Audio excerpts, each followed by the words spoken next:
Hey, what's going on?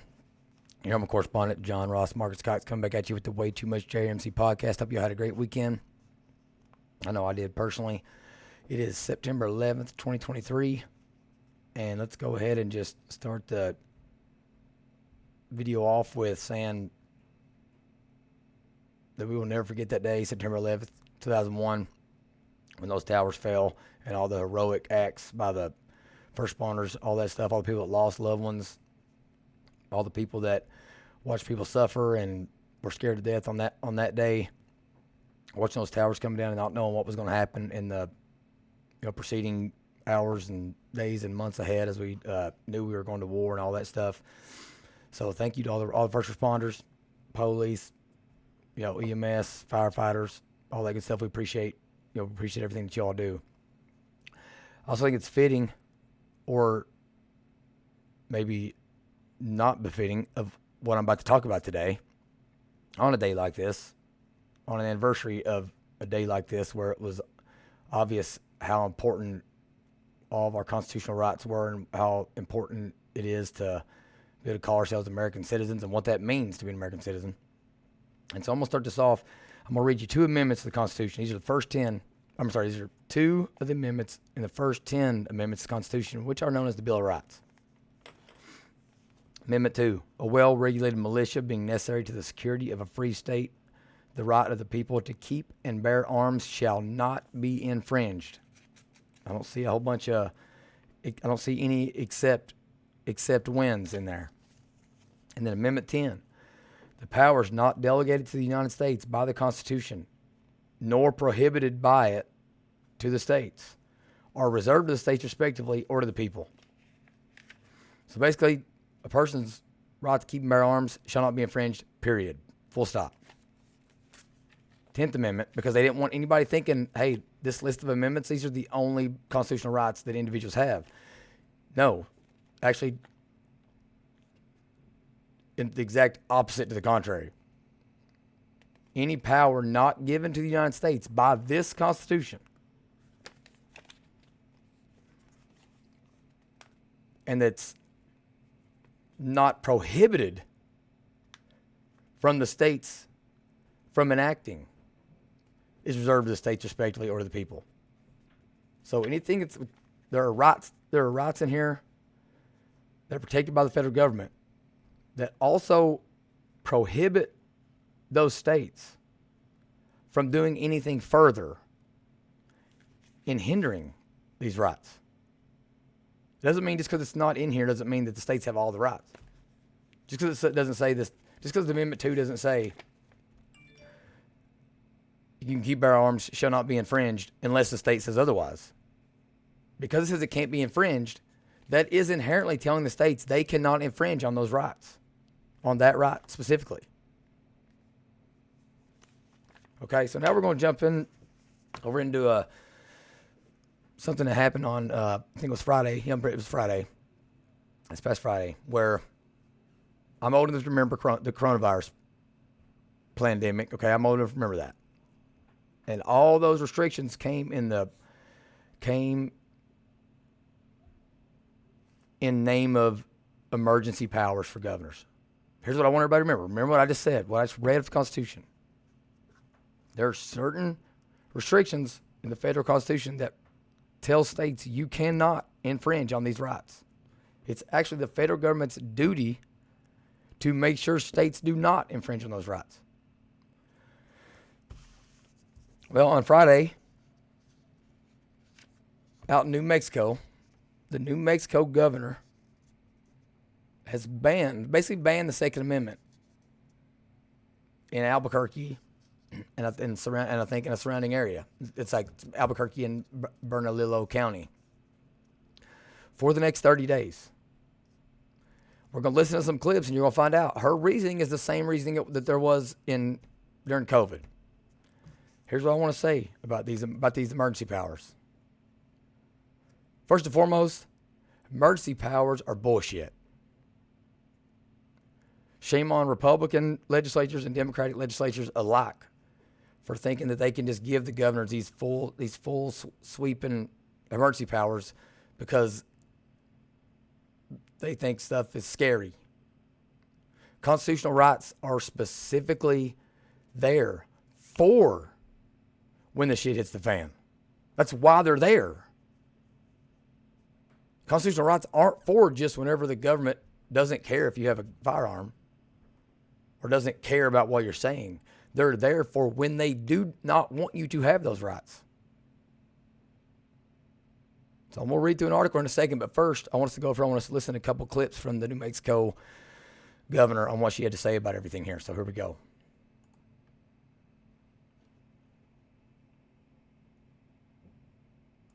Let's enlarge it. Here we go. I'm going to mute my mic. You took an oath to the Constitution. Isn't it unconstitutional to say you cannot exercise your carry license? With one exception, and that is if there's an emergency, and I've declared an emergency for a temporary amount of time, I can invoke additional powers. No constitutional right, in my view, including my oath, is intended to be absolute. There are restrictions on free speech. There are restrictions on my freedoms.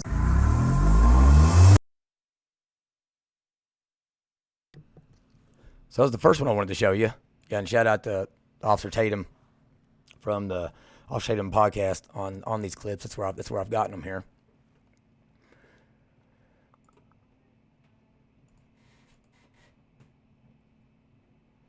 And I'm probably going to go back over to my clip page.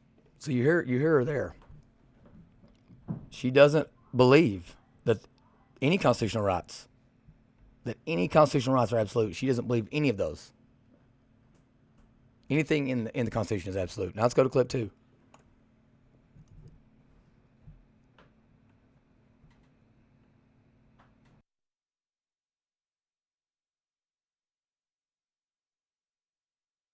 All these parents who have lost all these children, they deserve my attention to have the debate about whether or not in an emergency we can create a safer environment. Because what about their constitutional rights? I took an oath to uphold those too. And if we ignore this growing problem without being bold, I've said to every other New Mexican, your rights are subrogated to theirs. Now we all know that is the most flawed argument on the planet. But again, it takes us back to the COVID days. This is what they were saying. Your constitutional rights don't matter if you can maybe make me sick when you're out and about. One more clip from here. Let's listen to this one.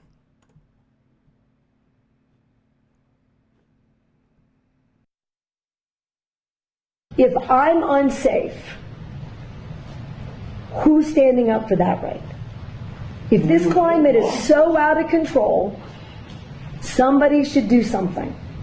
I'm doing as much as I know to do. Madam Governor, Yep. do you really think that criminals are going to hear this message and not carry a gun in Albuquerque on the streets for 30 days? No.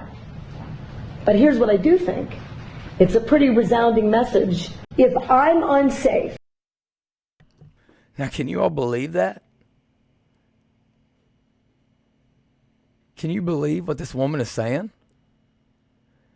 She knows this isn't going to curb any kind of violence. She knows this. Her only response is that it's going to send a message. Yet the message it's sending to criminals is keep acting a fool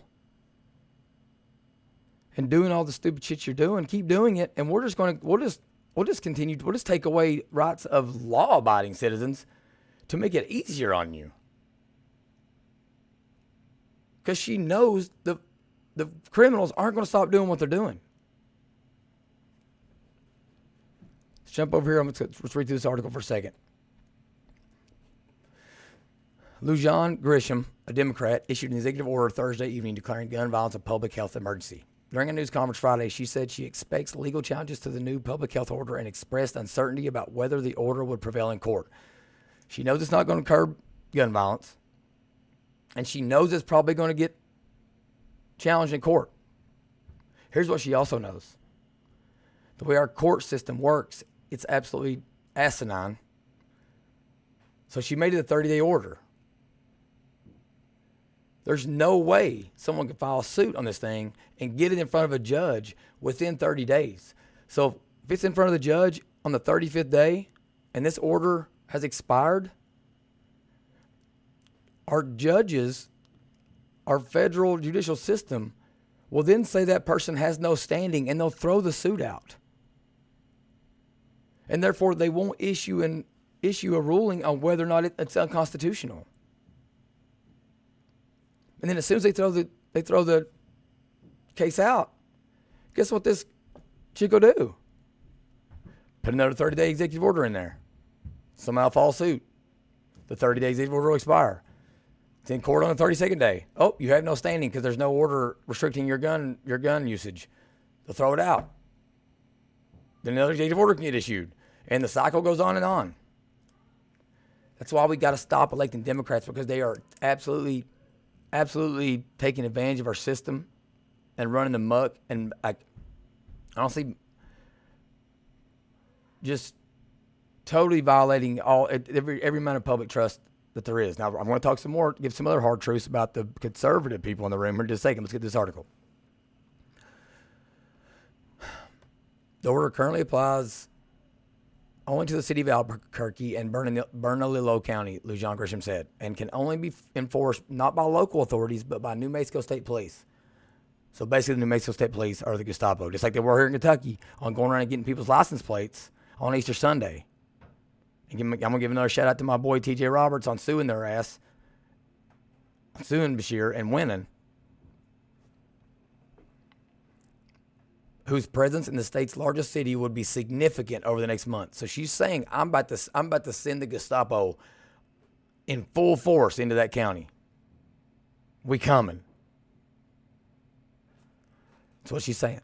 Violating this order would likely be a misdemeanor, Lujan Grisham said, and it will not apply to private property or at a licensed gun dealer or shooting range. While traveling, the order states firearms must be locked in a container or with a trigger lock. Lujan Grisham's order also calls upon the State Department of Health to compile and issue a comprehensive report on gun violence victims presenting at hospitals in New Mexico. Separate order calls for some measures to combat substance abuse as well, such as a joint program by the Health Department and Environmental Department to conduct wastewater testing for drugs like fentanyl at public schools. After the 30-day period, Lujan Grisham said her administration will either amend or remove or adjust the order depending on circumstances. So basically, for those that are football fans, this was the first weekend in NFL football. She basically just said, after the 30-day period, she'll either run, pass, or kick it on offense. Listen, we'll make changes. We'll either run, pass, or kick next time we're on offense. She just basically said, we'll do whatever the hell we want. And the only thing's possible. The declaration came after several recent shooting deaths of children in Albuquerque, including one Wednesday in which an 11-year-old boy was killed near the Isotopes baseball park in Albuquerque. Police said the incident appeared to be a case of road rage, the fifth such fatal incident in 2023. Lujan Grisham said the order was in part to spur a strong debate about how to properly address gun violence, remarking people should be horrified that so many young people and so many individuals with no training and reckless criminal behavior are openly carrying firearms in our community. I have to take a tough, direct stand, Lujan Grisham said, or basically I'm ignoring the fact that we lost an 11-year-old boy. Lujan Grisham was flanked Friday afternoon by public safety officials from Albuquerque and Bernalillo County and state police. She acknowledged there was disagreement in the group regarding the enforcement of the gun order. The governor made it clear that state law enforcement and not APD will be responsible for enforcement of civil violations of the order. Albuquerque Police Chief Harold Medina said in the message to his officers Friday night, our officers at APD will continue to focus on the enforcement of criminal laws and arresting the criminals who are driving violent crime in the city. Okay, but here's what I want to say about all this, and I'm going to wrap it up. Okay, like I reminded you, constitutional rights are not just rights when the government wants you to have them. They're for when they don't want you to have them specifically. Okay? Number two, let's go back over here, and I'm gonna go back over to one of these clips, and I want us to talk about another hard truth that doesn't get talked about very often when it comes to all these public health orders and all that. Let me get one of these clips pulled up and get to a little and get to a little screenshot here. So okay, I'm gonna pause this and let you look at it. Unsafe. Sorry about that. I just want you to see this. So those of y'all that are watching, I want you to see it. Look to her left and look to her right. Look to your left and look to your right. Shame on these two police. Shame on them. It's September 11th. We all want to talk good about our first responders and all that stuff. But here's what I want to tell. Here's what I tell all you police and all you first responders. You are not there to enforce government edicts. Laws are passed to protect us as civilians, not to make the government feel more powerful. This is bullshit that you are allowing your representatives, people that represent you, that are probably your union leaders, that are your police chief, that are your lieutenants, your captains, all that stuff, that they are sitting up there while she is doing this. I want police to know. This is the kind of stuff. You think pushback to you all is only coming from the left? This is the kind of stuff that'll make people like me join the defund the police stance. Because if you're not there to protect us, then what the hell are we even talking about? Why are we paying you to not protect us? I have police friends, close ones. This ain't personal. Your job is to protect the civilians by upholding the Constitution and the laws enacted by those officials that are supposed to be protecting the public good. Not to just make these government officials feel like the moral police and to feel more powerful and like they are big bad people. I'll put a link in the description to this video to the full emergency order issued out by Lujan Grisham. But I'd really love to know what you all think about this and if my outrage is misplaced. So thanks again for watching, listening. Like I said before, hope y'all had a great weekend, and we'll talk again soon. See ya.